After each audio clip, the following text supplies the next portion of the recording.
شیر افضل مروت صاحب ہیں، انہوں نے ایک راز سے پردہ اٹھایا ہے کہ 2023 میں جب نومبر میں یہ جلوس لے کے علی امین گنڈا پور صاحب اور بشرا بی بی اسلام آباد کے اوپر چڑھائی جب انہوں نے شروع کی تھی اور یہ اٹک کے قریب کہیں پر رکے ہوئے تھے، تو پاکستان کی اسٹیبلشمنٹ کی طرف سے جو کہہ لیں کہ رانا ثناء اللہ صاحب تو خیر پاکستان مسلم لیگ نون کی طرف سے تھے، گورنمنٹ کی سائڈ کی طرف سے تھے، اور محسن نقوی صاحب رابطے میں تھے علی امین گنڈا پور صاحب کے ساتھ، اور مذاکرات کا عمل جاری تھا، اور عمران خان صاحب کی رہائی قریب تھی۔ عمران خان صاحب کو ایک پیغام جو تھا وہ ریکارڈ کروانا تھا، اور وہ پیغام ریکارڈ کروانے کے لیے تیار ہو گئے تھے شیر افضل مروت صاحب کے بقول، جو انہوں نے آسمہ شرازی صاحبہ کے ساتھ گفتگو کرتے ہوئے بات کہی کہ عمران خان صاحب نے کہا کہ جی چلیں جی وہ اسٹیٹمنٹ ریکارڈ کریں، تو جو سلمان اکرم راجہ صاحب ہیں انہوں نے کہا کہ میرا موبائل تو سیکیورٹی ریزنز کی وجہ سے جیل کے باہر پڑا ہوا ہے، تو ایک سرکاری افسر نے کہا کہ جی کہ میرے موبائل سے ریکارڈ کر لیں، تو عمران خان صاحب نے کہا کہ نہیں، میں نے تمہارے موبائل سے ریکارڈ نہیں کرنا، تم اس کو ٹیمپر کر لو گے، اپنی مرضی سے اس کو ایڈٹ کر لو گے،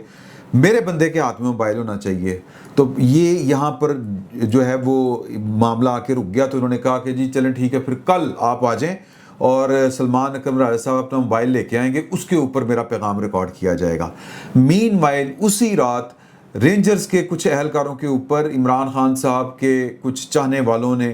یا پاکستان تحریک انصاف کے ووٹروں سپورٹروں نے رینجرز کے اہلکاروں کے اوپر، آپ کو یاد ہوگا کہ وہ گاڑی چڑھا دی، اس کے بعد پاکستان کی ریاست نے کہا کہ یہ ہیں انتشاری، یہ ہیں فتنہ پرور لوگ، ہم نے ان کے ساتھ کسی قسم کے کوئی مذاکرات نہیں کرنے، تو لہٰذا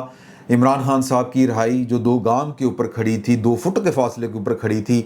وہ، یا 1 موبائل کے فاصلے کے اوپر کھڑی تھی، وہ رہ گئی۔ اب اس کا تھوڑا سا جائزہ لیں شیر افضل مروت صاحب کی بات کا، کہ وہ جیل کے دروازے کے اوپر موبائل رکھا گیا تھا، تو کیا وہ جیل کے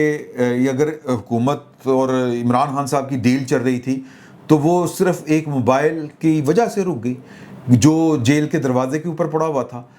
کیا وہاں سے وہ موبائل نہیں آ سکتا تھا؟ اسی وقت آ سکتا تھا۔ مجھے اس کہانی میں جو شیر افضل مروت صاحب نے بیان کی جھول لگ رہا ہے۔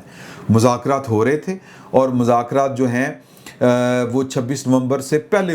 یہ جب وہ انہوں نے جلوس نکالا تھا اس سے پہلے ہو گئے تھے، اور وہ مذاکرات جو ہیں وہ تنویر صاحب آئے تھے امریکہ والے، اگر آپ کو یاد ہو، اور تنویر صاحب نے پاکستان کے ایک معروف صحافی کو ان کے ساتھ گفتگو کرتے ہوئے یہ بات بتائی، اور وہ بات کیا تھی وہ میں آپ کے ساتھ شیئر کر دیتا ہوں کہ عمران خان صاحب